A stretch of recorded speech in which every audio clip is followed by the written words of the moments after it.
ગુજરાતમાં એક તરફ કોંગ્રેસ જે છે એ દારૂ અને ડ્રગ્સના મુદ્દે હવે વધારે આક્રમક થવા જઈ રહી છે. આવતીકાલે થરાદ અને બનાસકાંઠાના પાલનપુરમાં મોટી રેલીનું આયોજન કરવામાં આવ્યું છે, જ્યાં જિગ્નેશ મેવાણી અને ગેનીબેન ઠાકોર રહેશે. તો સાથે સાથે આજે ચર્ચા કરીશું પરેશ ગોસ્વામીની પણ, કારણ કે પરેશ ગોસ્વામીનો ઓડિયો વાયરલ થયા બાદ ક્યાંક ને ક્યાંક તેમને ઉપર સવાલ ઊભા થઈ રહ્યા છે, અને આ સવાલ ખેડૂતો ઊભા કરી રહ્યા છે. કારણ કે પરેશ ગોસ્વામી જે રીતે જીતુ વાઘાણીને મળ્યા હતા અને જીતુ વાઘાણી સામે જે રીતે તેમને પોતાની 3 માંગ રાખી હતી, અને ત્યારબાદ તેમનું જે વલણ હતું, જે બોલવાની વાત હતી, તેને લઈને ક્યાંક ખેડૂતો સવાલ ઊભા કરી રહ્યા છે. સાથે ચર્ચા કરીશું આ દારૂ અને ડ્રગ્સની વચ્ચે જ આજે આમ આદમી પાર્ટીના નિરંજન વસાવા ઉપર બુટલેગર દ્વારા હુમલો કરવામાં આવ્યો, જેની FIR ચૈતર વસાવા દ્વારા ફાઇલ કરાવવામાં આવી છે. અને ચૈતર વસાવા ત્યારબાદ શું કહી રહ્યા છે તે પણ સાંભળીશું, અને ગણેશ ગોંડલની પણ ચર્ચા કરીશું, કારણ કે રાજકુમાર જાટ કેસની અંદર આજે એક મોટી અપડેટ સામે આવી છે. ગણેશ ગોંડલનો હવે નાર્કો ટેસ્ટ થવા જઈ રહ્યો છે. નમસ્કાર, હું છું ગોપી ગાંગર અને આપ જોઈ રહ્યા છો નિર્ભય ન્યૂઝ. આજે વાત કરવી છે ગણેશ ગોંડલની, કારણ કે ગણેશ ગોંડલને લઈને સૌથી મોટી વાત જે છે તે અત્યારે સામે આવી છે, અને ગણેશ ગોંડલનો હવે નાર્કો ટેસ્ટ કરવામાં આવશે. રાજકુમાર જાટ મામલાની અંદર ગણેશ ગોંડલનો નાર્કો ટેસ્ટ કરવામાં આવશે, અને આ આખા મામલે સૌથી દિલચસ્પ વાત એ છે કે ખુદ ગણેશ ગોંડલે પણ જ્યારે કોર્ટની અંદર એપ્લિકેશન કરવામાં આવી ત્યારે પોતે પણ હા ભરી અને તેને કહ્યું કે હા, મારો નાર્કો ટેસ્ટ થવો જોઈએ, દૂધનું દૂધ પાણીનું પાણી થવું જોઈએ આખા મામલામાં. કારણ કે રતનલાલ જાટ સતત એવી માંગ કરી રહ્યા હતા કે તેમના દીકરા રાજકુમાર જાટને ગણેશ ગોંડલના ઘરની અંદર મારવામાં આવ્યો હતો, અને રાજકુમાર જાટના પિતા જે છે રતનલાલ, તેઓ એવી પણ માંગ કરી રહ્યા હતા કે આખા મામલે જો ગણેશ ગોંડલનો નાર્કો ટેસ્ટ કરવામાં આવશે તો સત્ય ચોક્કસથી બહાર આવશે. હવે જે SIT ટીમ બનાવવામાં આવી હતી, ગુજરાત હાઈકોર્ટની આ SIT ટીમ હતી, અને ગુજરાત હાઈકોર્ટની આ SIT ટીમે હવે આ આખા મામલામાં ગણેશ ગોંડલના નાર્કો ટેસ્ટ માટેની અરજી કરી હતી, જેના ઉપર ગણેશ ગોંડલે પણ આજે હા પાડી દીધી, અને હવે ગણેશ ગોંડલનો નાર્કો ટેસ્ટ કરવામાં આવશે. એટલે આ આખા ઘટનાક્રમની અંદર જો જોવા જઈએ તો નાર્કો ટેસ્ટ જે છે તે ગણેશ ગોંડલનો ગાંધીનગરની FSL ફોરેન્સિક સાયન્સ લેબની અંદર કરવામાં આવશે, જેમાં ગણેશ ગોંડલને અમુક પ્રકારના એવા ઇન્જેક્શન આપવામાં આવશે જેના કારણે તે અર્ધબેભાન હાલતમાં આવશે, અને તેને આખી ઘટનાને લઈને સત્ય પૂછવામાં આવશે, અમુક સવાલો પૂછવામાં આવશે. આ સવાલના જવાબ ગણેશ ગોંડલ શું આપે છે તેના ઉપર આખા ઇન્વેસ્ટિગેશનનો આધાર રહેલો છે. હવે જે SP સુરેન્દ્રનગર છે પ્રેમસુખ ડેલુ, તે ગાંધીનગર FSLને પત્ર પણ લખશે, તારીખ માંગવામાં આવશે નાર્કો ટેસ્ટ કરવા માટેની, અને નાર્કો ટેસ્ટ માટેની તારીખ આવ્યા બાદ ગણેશ ગોંડલને લઈને અહીંયા આગળ જે ઇન્વેસ્ટિગેશન ઓફિસર છે JD પુરોહિત અને અન્ય જે અધિકારી છે એ લોકો અહીંયા પહોંચશે, તેમના નાર્કો ટેસ્ટ કરવામાં આવશે, જે જવાબ આપવામાં આવશે તેનું જે ડેટા એનાલિસિસ કરવામાં આવશે, કયા સવાલના કેવી રીતના જવાબ આપવામાં આવ્યા, શું જવાબ આપવામાં આવ્યા, જે સવાલ પૂછવામાં આવ્યા છે. કારણ કે માણસ જ્યારે અર્ધબેભાન હાલતમાં હોય છે ત્યારે એવું માનવામાં આવે છે કે સત્ય બોલે છે, અને તેના જ આધારે ઘણી બધી વસ્તુનું ઇન્વેસ્ટિગેશન થતું હોય છે. જે ઇન્વેસ્ટિગેશનમાં ખૂટતી કડી છે તે સવાલ, એક ક્વેશ્ચનરી જે છે એ IO તરફથી તૈયાર, એટલે કે ઇન્વેસ્ટિગેશન ઓફિસર તરફથી તૈયાર કરીને FSLને આપવામાં આવશે, અને તેના આધાર ઉપર જે અધિકારી હશે, જે FSLના સાયન્ટિસ્ટ હશે, તે નાર્કો ટેસ્ટ કરતા હશે, અને તે એને સવાલ પૂછશે જેના જવાબ રેકોર્ડ કરવામાં આવશે, અને જો જરૂર પડશે તો આ જે રેકોર્ડિંગ હોય છે તેને એવિડન્સ તરીકે કોર્ટની અંદર રજૂ પણ કરવામાં આવતું હોય છે. એટલે ગણેશ ગોંડલના કેસની અંદર એટલે રાજકુમાર જાટના પિતા રતનલાલ જાટ દ્વારા સતત એવો આરોપ લગાવવામાં આવતો હતો કે તેમના દીકરાની હત્યા કરવામાં આવી છે. હવે આ હત્યા પાછળ તેઓ ગણેશ ગોંડલને જવાબદાર માની રહ્યા હતા. એટલે ગણેશ ગોંડલ આની અંદર કેટલા જવાબદાર છે, તેમની સાથે અન્ય કેટલા લોકો હતા, કારણ કે તે લોકો સાથે પૂછપરછ SP સુરેન્દ્રનગર પહેલા જ કરી ચૂક્યા છે. નાર્કો ટેસ્ટ માત્ર ગણેશ ગોંડલનો કરવામાં આવશે, એટલે એ પણ જોવાનું રહેશે કે જો એમાં કોઈ કડી એવી મળશે તો ફરી બીજો નાર્કો ટેસ્ટ જે છે અન્ય લોકો, એમનો પણ નાર્કો ટેસ્ટ કરવામાં આવશે. કારણ કે 10મી ડિસેમ્બર જે કોર્ટ દ્વારા, ગુજરાત હાઈકોર્ટ દ્વારા આપવામાં આવેલી તારીખ જે છે તે તારીખ છે, એટલે 10મી ડિસેમ્બર સુધીમાં એક પહેલો રિપોર્ટ જે છે રાજકુમાર જાટની અંદર ઇન્વેસ્ટિગેશનનો, તે રિપોર્ટ પોલીસ દ્વારા SIT દ્વારા ફાઇલ કરવામાં આવશે, અને તેની અંદર ઘણી બધી એવી વસ્તુ હશે જે સામે આવશે. એટલે ગણેશ ગોંડલની મુસીબત નાર્કો ટેસ્ટમાં વધી પણ શકે છે અને બની શકે કે આમાં સત્ય પણ સામે આવે કે રાજકુમાર જાટ સાથે આખરે થયું શું હતું. હવે વાત કરી લઈએ જિગ્નેશ મેવાણીની. જિગ્નેશ મેવાણી સતત છેલ્લા થોડા દિવસથી દારૂ અને ડ્રગ્સના મુદ્દે ઘણા આક્રમક છે. તેઓ ગૃહમંત્રી હર્ષ સંઘવીને સતત આરોપ કરી રહ્યા છે, ચેલેન્જ આપી રહ્યા છે. પણ આ બધાની વચ્ચે હવે જિગ્નેશ મેવાણી અને ગેનીબેન ઠાકોર આવતીકાલે ફરીથી થરાદ જવાના છે. જે એ જ થરાદ કે જ્યાં આગળથી આખા વિવાદની શરૂઆત થઈ. જિગ્નેશ મેવાણી જ્યારે પોલીસ સ્ટેશન પહોંચ્યા હતા અને ત્યાં આગળ લોકોની હાજરીમાં એસપી સાથે પટ્ટા ઉતારવાની વાત કરી હતી, સંસ્કારની વાત ત્યારબાદ ગૃહમંત્રીએ કરી હતી અને હવે જિગ્નેશ મેવાણી ફરીથી આવતીકાલે થરાદ જવાના છે. ત્યાં આગળ એક મોટી જન આક્રોશ રેલીને પણ સંબોધિત કરવાના છે. સૌથી પહેલા તો આપણે સાંભળી લઈએ ગુલાબસિંહ રાજપૂતને, તેઓ શું કહી રહ્યા છે. શનિવાર 6 ડિસેમ્બરના રોજ ડૉક્ટર બાબા સાહેબ આંબેડકરજીના નિર્વાણ દિવસના દિવસે સમગ્ર બનાસકાંઠા જિલ્લામાં ડ્રગ્સ અને દારૂની જે બધી વધી છે એના વિરુદ્ધમાં જન આક્રોશ યાત્રા પાલનપુર ખાતે સવારના 10 વાગે યોજાશે. સિમલા ગેટથી કલેક્ટર ઓફિસ સુધી રેલી કાઢી અને કલેક્ટરશ્રીને રાજ્યપાલને આવેદનપત્ર આપવા માટે કરીને મોટી સંખ્યામાં આપ સૌ બનાસકાંઠાના સર્વ સમાજના લોકો, કોંગ્રેસ પાર્ટીના કાર્યકર્તાઓ, આગેવાનો જોડાઓ એવી વિનંતી કરું છું. સાથે સાથે 6 તારીખના આવતીકાલે બપોરના 1:30 વાગે થરાદ ખાતે બાબા સાહેબના નિર્વાણ દિવસના દિવસે એક જન આક્રોશ સભા યોજાઈ રહી છે. તો એની અંદર પણ થરાદ પંથકના સર્વ સમાજના લોકોને મોટી સંખ્યામાં જોડાવા માટે વિનંતી કરું છું. આપણે સૌ સાથે મળીને સમગ્ર બનાસકાંઠા કે થરાદ પંથકને દારૂ અને ડ્રગ્સમાંથી મુક્તિ અપાવીએ એની લડાઈમાં આપ સૌ પણ જોડાઓ એવી વિનંતી. જય હિન્દ, જય ભારત.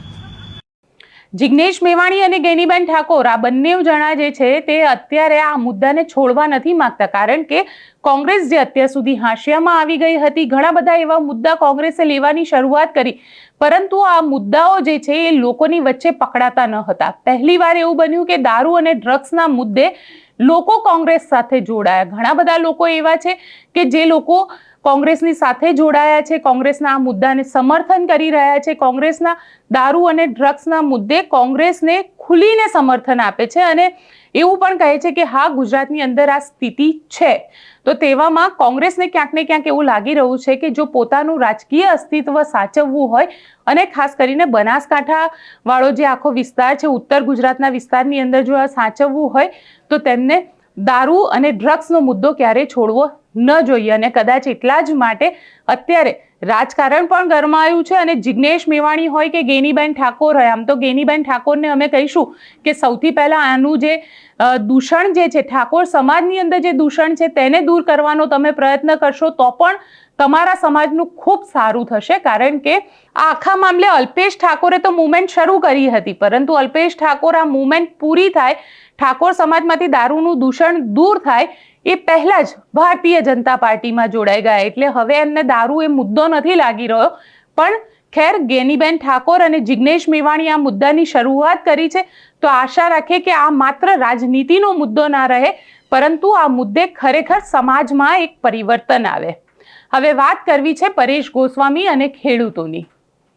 પરેશ ગોસ્વામી જે હવામાન નિષ્ણાંત છે, પરંતુ છેલ્લા લાંબા સમયથી ખેડૂત આંદોલન સાથે જોડાયા છે. તેમના નેતૃત્વમાં જૂનાગઢમાં ખેડૂત આંદોલન પણ થયું અને આ ખેડૂત આંદોલનની અંદર પરેશ ગોસ્વામી એ મુલાકાત કરી, જીતુ વાઘાણી સાથે પોતાના 3 મુદ્દાની વાત કરી, જેમાં પાક ધિરાણ હતું, MSPની વાત કરી હતી અને જે રીતે અત્યારે કમોસમી વરસાદના કારણે નુકસાન પહોંચ્યું છે તેના જે રાહત પેકેજ છે તેની પણ તેમને ચર્ચા કરી હતી. પણ આ બધાની વચ્ચે સવાલ એ અહીંયા ઊભો થઈ રહ્યો છે કે જીતુ વાઘાણીને મળીને આવ્યા બાદ કેમ પરેશ ગોસ્વામી ઉપર સવાલ ઊભા થયા? કારણ કે જે રીતના નિવેદન પરેશ ગોસ્વામી દ્વારા આપવામાં આવ્યું હતું, ખેડૂતોને ક્યાંક ને ક્યાંક દાળમાં કાળું લાગ્યું અને એક ખેડૂતે તેમની સાથે વાત કરી અને એમનો ફોન રેકોર્ડ કરી લીધો.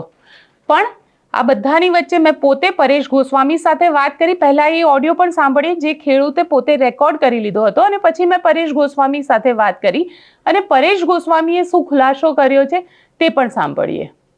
કહેવાનું વસ્તુ કેવી છે, ખેડૂતને લઈને જયારે આપણે આવા કાર્યક્રમો કરીએ છીએ ને, આમાં નિષ્ફળ જઈને આપણે આમાં મરવાની તાકાત રાખવી જોઈએ. આવા તમારા શબ્દો હતા ને મારા હતા. જો નિષ્ફળ સવાલ જ નથી. અમે આની અંદર સ્પષ્ટ અમે નિવેદન છે અમારું કે આ આંદોલન છે એની અંદર અમે રજૂઆત સુધી પહોંચ્યા. કૃષિ મંત્રી સાંભળવા તૈયાર થયા એટલે રજૂઆત કરી દીધી છે. હવે એ રજૂઆતથી આપણું કામ ન થાય તો આંદોલન થોડુંક પૂરું થાય. જ્યાં સુધી ત્રણેય માંગ મારી વાત સાંભળો, ખેડૂતોનું મનોબળ તૂટે ને ત્યાં આંદોલન પૂરું થઈ જાય. પરેશભાઈ, તમે કોશિશ કરો એકવાર ભેગું કરવાનું. જે આપણે જુનાગઢ તમે અલ્ટિમેટમ આપણે આપવા માટે ગયા હતા, એટલું માણસો હતું ને, હવે તમે બીજી વાર અલ્ટિમેટમ એવડું કરો, જો માણસો ભેગું થાય તો મને કહેજો. આપણી સાથે અત્યારે હવામાન નિષ્ણાંત પરેશ ગોસ્વામી જોડાયા છે. પરેશ ગોસ્વામીએ જીતુ વાઘાણી સાથે મુલાકાત કરી હતી અને ત્યારબાદ સવાલ ઉભા થવા લાગ્યા. એક ખેડૂતનો ઓડિયો ખૂબ વાયરલ થઈ રહ્યો છે અત્યારે, અને પરેશભાઈ, તમને સીધો પૂછવા માંગીશ કે આ ખેડૂત જે સવાલ ઉભા કરી રહ્યો છે એને લઈને આપનું શું કહેવું છે? પહેલા તો વાત એ છે કે જયારે પણ આપણે ખેડૂત માટે લડતા હોય એટલે ગુજરાતની અંદર જે લાખોની સંખ્યામાં ખેડૂત છે એ બધાનો હક છે કે પોતાના મુદ્દા ઉપર સવાલ કરી શકે જયારે તમે એના માટે આંદોલન ચલાવતા હોય ત્યારે. એટલે વાત આની અંદર એ છે કે આ ક્યાંય ખેડૂતને પણ ગેરસમજ થઈ છે. ખેડૂતને ઘણાને એવું છે કે મુદ્દા ડાયવર્ટ કરવામાં આવ્યા છે. ત્યારે હું આપને કહું, ગઈકાલે પણ અમારા વેધર ટીવીના માધ્યમથી અમે આખો લેટર પેડ પણ બતાવેલો છે. કૃષિ મંત્રી સમક્ષ અમે જે વાત કરી છે એમાં 3 મુદ્દા છે જેની અંદર દરેક ખેડૂતનું બે એ માફ કરવામાં આવે. બીજો મુદ્દો છે કે અત્યારે જે ટેકાના ભાવે મગફળીની ખરીદી ચાલી રહી છે એમાં 125 મણની જગ્યાએ 200 મણ મગફળી છે ખરીદી કરવામાં આવે. ત્રીજો અમારો પ્રશ્ન છે, મુદ્દો છે એ છે કે જે વર્ષ 2019 ની અંદર જે પાક નુકસાની ગઈ હતી ને પાક ધિરાણ ને જે પાક વીમો પાસ થયો હતો આજ દિવસ સુધી ખેડૂતને એકાઉન્ટમાં નથી આવ્યો, તો એ તાત્કાલિક ધોરણે ખેડૂતોને 2019 નો વીમો છે આપવામાં આવે. આ 3 મુદ્દા છે કૃષિ મંત્રીને લેખિત આપ્યા છે. વાત એ છે કે આંદોલનની જયારે શરૂઆત થઈ ત્યારે જુનાગઢથી થઈ છે. જુનાગઢની અંદર કલેક્ટર કચેરી અમે અલ્ટિમેટમ આપ્યું હતું અને એ પછી અમારું આયોજન હતું કે હવે અમે આગળના સમયમાં ગાંધીનગર જશું ને ગાંધી ચિંધ્યા માર્ગે આંદોલન કરશું. આ વચ્ચે અમને કૃષિ મંત્રી કાર્યાલયમાંથી આમંત્રણ આપવામાં આવ્યું કે તમે આવો, તમારા જે મુદ્દા છે અમારે સાંભળવા છે. વાત કરી એટલે અમે દરેક ખેડૂતને વાત કરી, અમારા જે કિસાન સહકાર સમિતિના કન્વીનરોને વાત કરી અને બધાએ સર્વાનુમતે એક નિર્ણય કર્યો કે આપણે કૃષિ મંત્રી સાંભળવા માંગતા હોય તો એક વખત આપણે ચર્ચા કરવી જોઈએ. તો એના ભાગરૂપે અમે 3 ડિસેમ્બર 2025 ના રોજ અમે કૃષિ મંત્રી સાથે ચર્ચા કરીને અમારે જે મુદ્દા હતા એ લેખિતમાં આપ્યા છે.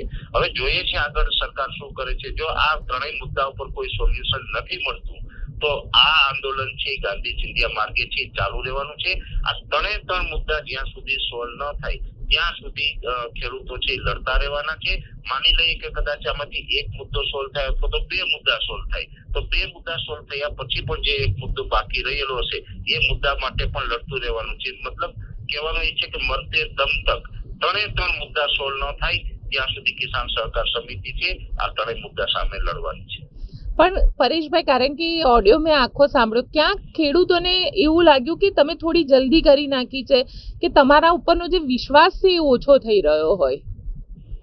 બિલકુલ બેન, વિશ્વાસ ઓછો થવાનો કોઈ સવાલ નથી. એનું કારણ છે કે આપણે તો ખેડૂત માટે લડીએ છીએ. એટલે લડવા માટે જો સરકાર આપણી સામે બેસી અને જો મુદ્દો સોલ્વ કરતી હોય તો પણ આપણો હેતુ તો એટલો જ છે કે મુદ્દો સોલ્વ કરવો. આપણો કોઈ એવો હેતુ નથી કે કોઈ તોફાન કરવું, કે આપણે કોઈ તોફાની તત્વો નથી. અમે બધા તો ખેડૂત છીએ. ખેડૂત તરીકે જે આપણી સમસ્યા છે એ સમસ્યા સોલ્વ કરવાની છે. જો એ વાતચીતથી થાય, બેસીને થાય, આંદોલનથી થાય કે ભૂખ હડતાલથી થાય, જે રીતે પણ આ મુદ્દો સોલ્વ થાય એ રીતે મુદ્દો સોલ્વ કરવાની વાત છે. અમારો પ્રશ્ન અત્યારે એટલો જ છે કે આ 3 મુદ્દા છે એ સરકાર આ 3 મુદ્દામાં ખેડૂત સાથે ન્યાય કરે. એ જે રીતે પણ કરેલી એ રીતે કે સરકાર તરફથી જયારે સામેથી આમંત્રણ હતું તો અમે એક વખત એ પ્રયોગ પણ કરી લીધો. એ પ્રયોગમાં પણ કદાચ આપણે સફળતા નહીં મળે તો આગળ જે કરવાથી પણ સફળતા મળશે એ તમામ કાર્યક્રમો કરવામાં આવશે. કારણ કે પરેશભાઈ, ઘણા બધા લોકો અને ઘણી બધા ચર્ચામાં એવું નીકળે છે કે જ્યારે સરકાર સાથે મીટિંગ થાય છે ત્યારબાદ પછી આખા મુદ્દાને ભૂલાઈ જવામાં આવે છે. બિલકુલ ભૂલવાનો કોઈ સવાલ જ નથી. હું આપણે એ જ કહું છું કે જ્યાં સુધી આ મુદ્દા સોલ્વ ન થાય ત્યાં સુધી લડવાનું છે. ભૂલવામાં જે આવે એમાંથી અમે નથી, અમે કંઈક અલગ માટીના છે અમે એ કિસાનો છે કે અમારી જે વાત હોય એ વાત હોય વ્યાજબી હોય, એકદમ કાયદાકીય રીતે હોય, અને આ વાત જ્યારે પણ અમારી સોલ્વ ન થાય તો જ્યાં સુધી સોલ્વ ન થાય ત્યાં સુધી અંત સુધી લડવાનું. આ તો કદાચ ગમે એટલી લાંબી લડાઈ લડવી પડે અને આમાં ગમે એ કરવું પડે તમામ માટે અમારી તૈયારી છે અને દમખમથી લડીશું. અને મને વિશ્વાસ છે કે અમારી લડત છે એ આ ત્રણેય મુદ્દા સોલ્વ કરવામાં સફળ રહેશે. એક તરફ તો જિગ્નેશ મેવાણીએ દારૂ અને ડ્રગ્સની વાત કરી રહ્યા છે, બીજી તરફ ચૈતર વસાવા પણ મેદાનમાં છે, કારણ કે ચૈતર વસાવાએ આજે FIR રજીસ્ટર કરાવડાવી છે. ચૈતર વસાવાનું એવું કહેવું છે કે તેમના જે અધ્યક્ષ છે નિરંજન વસાવા, જેમના ઉપર થોડા ટાઈમ પહેલા ભારતીય જનતા પાર્ટીના નર્મદા જિલ્લાના અધ્યક્ષ દ્વારા આરોપ લગાવવામાં આવ્યા હતા, તે નિરંજન વસાવા ઉપર આજે બુટલેગર દ્વારા હુમલો કરવામાં આવ્યો, એવો ચૈતર વસાવાનું કહેવું છે. તેમને FIR પણ રજીસ્ટર કરાવી છે અને ચૈતર વસાવા આજે પોલીસ સ્ટેશને પહોંચ્યા હતા. નિરંજન વસાવા ઉપર હુમલો થયાની વાત કરવામાં આવી રહી છે. નિરંજન વસાવાના ભાઈ જે છે તે પોતે બુટલેગર છે તેવું પણ કહેવામાં આવી રહ્યું છે. નિરંજન વસાવાના ભાઈ પાસેથી દારૂ પણ મળી છે, તે પણ પોલીસે પકડી છે અને તે પણ ફોટો જે છે એ સોશિયલ મીડિયામાં વાયરલ થયો. એટલે ક્યાંક ને ક્યાંક આખી જે રાજનીતિ છે અત્યારે નર્મદા જિલ્લાની અંદર દારૂની આજુબાજુ ફરી રહી છે. સૌથી પહેલા તો ચૈતર વસાવાને સાંભળી લઈએ. ચૈતર વસાવાએ FIR રજીસ્ટર કરાવ્યા બાદ શું કહ્યું? 2 દિવસ અગાઉ આમ આદમી પાર્ટીના પ્રમુખ નિરંજનભાઈ વસાવાએ રાજપીપળામાં ખુલ્લેઆમ દારૂ અને ડ્રગ વેચાય છે એવી એમણે મીડિયામાં સ્ટેટમેન્ટ આપ્યું હતું, જેના કારણે બુટલેગરો ઉશ્કેરાઈ જઈને કેટલાક રાજકીય નેતાઓના ઇશારે એમણે આજે ભર બજારમાં નિરંજનભાઈની ગાડી રોકીને એમના પર જીવલેણ હુમલો કર્યો હતો અને એ હુમલામાં નિરંજનભાઈ જેમ કેમ બચી ગયા અને પોલીસ સ્ટેશને પહોંચીને એમણે ફરિયાદ નોંધાવી છે. ત્યારે આજે બુટલેગરોની જે દાદાગીરી છે અને ડ્રગ પેડલરોની જે દાદાગીરી છે કે એક જિલ્લા પ્રમુખ પણ આજે સુરક્ષિત નથી, ત્યારે સામાન્ય જનતાની તો શું વાત થાય. ત્યારે એમના પર કડકમાં કડક કાર્યવાહી થાય, એમના પર જે જીવલેણ હથિયારો હતા એ જમા કરવામાં આવે, એમની ગાડીઓ જમા કરવામાં આવે અને એમને લેસ્ટેડ બુટલેગરો જેટલા પણ છે એમના પણ કેટલી FIRઓ ભૂતકાળમાં થઈ છે એ યાદી સાથે આવનારા દિવસોમાં કડક કાર્યવાહી થાય, તડીપાર પાસા સુધીની કાર્યવાહી થાય એ અમારી માગણી છે. અને જો પોલીસ કાર્યવાહી કરવામાં કોઈ ઢીલાસો અપનાવશે તો આમ આદમી પાર્ટીનું શું કહેવું છે? અહીંના PI જે તપાસ અધિકારી છે એમણે કીધું છે 24 કલાકની અંદર એમની ધરપકડ પણ કરીશું, એમના તમામ હથિયારો જપ્ત કરીશું, એમની ગાડીઓ પણ જપ્ત કરીશું અને એમની દરખાસ્ત પણ આવનારા દિવસોમાં અમે કલેક્ટરશ્રીને મોકલીશું. જો આમ નહીં થશે તો અમે બધા જ લોકો નિરંજનભાઈ એમના પરિવારની સુરક્ષા માટે રાજપીપળામાં ભેગા થઈશું, SP કચેરીએ જઈશું અને SP સાહેબને વિનંતી કરીને એમના પર કડકમાં કડક કાયદેસરની કાર્યવાહી થાય એવી અમે માંગ કરીશું. આમ આદમી પાર્ટીના પ્રમુખ નિરંજનભાઈ વસાવાએ રાજપીપળામાં ખુલ્લેઆમ દારૂ અને ડ્રગ વેચાય છે એવી એમણે મીડિયામાં સ્ટેટમેન્ટ આપ્યું હતું, જેના કારણે બુટલેગરો ઉશ્કેરાઈ જઈને કેટલાક રાજકીય નેતાઓના ઇશારે એમણે આજે ભર બજારમાં નિરંજનભાઈની ગાડી રોકીને એમના પર જીવલેણ હુમલો કર્યો હતો અને એ હુમલામાં નિરંજનભાઈ જેમ કેમ બચી ગયા અને પોલીસ સ્ટેશને પહોંચીને એમણે ફરિયાદ નોંધાવી છે.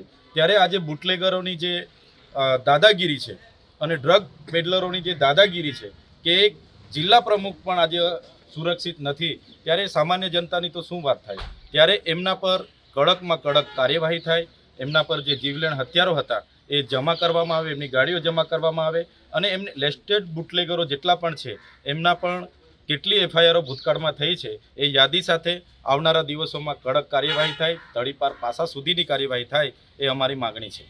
અને જો પોલીસ કાર્યવાહી કરવામાં કોઈ ઢીલાસો અપનાવશે તો આમ આદમી પાર્ટીનું શું કહેવું છે?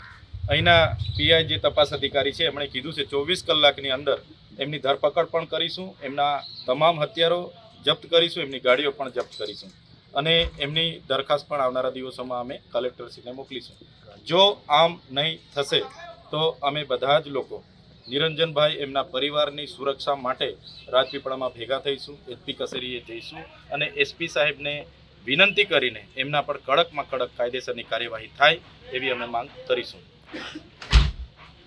સાથે અમે ગાડી લઈને ત્યાંથી અમારું કામ પતાવીને આવતા હતા, ત્યારે ગાંધી ચોક પાસે આ રીતેશ ભદ્રેશભાઈ તડવી ઉર્ફે કાલાભાઈ જે દ્વારા અમારી ગાડી રોકવામાં આવી, પણ ત્યાં ગાડી અમે ત્યાંથી નીકળ્યા અને અમારી પાછળ એ 50 થી 100 મીટર સુધી એ દોડીને આવ્યો, પણ પછી અમે આગળ જતા સંતોષ ચોકડી પાસે ફૂડ સપાટામાં GJ5 9150 નંબરની ગાડીમાં બ્લેક ફેમ વાળી ગાડી, એમાં 4 થી 5 ઈસમો ગુપ્તી તેમજ તમંચા જેવા અન્ય હથિયારોથી એ લોકો ત્યાં ગાડી લઈને આવ્યા હતા. પણ ત્યાં ગાડી અમે જેવો મોબાઈલ કાઢ્યો તો અમારી પર ગાળાગાળી કરવામાં આવી અને તમારે જે પણ કંઈ ઉખાડી લેવું હોય તે ઉખાડી લેજો, અમારી ઉપર મોટા નેતાઓનો હાથ છે એટલે અમારો કોઈ વાંકો વાળ પણ નહીં કરી શકે, પણ તું આવનારા દિવસોમાં બચવાનો નથી, તને અમે ક્યાંક ને ક્યાંકથી શોધી અને તમને મારી નાખશું.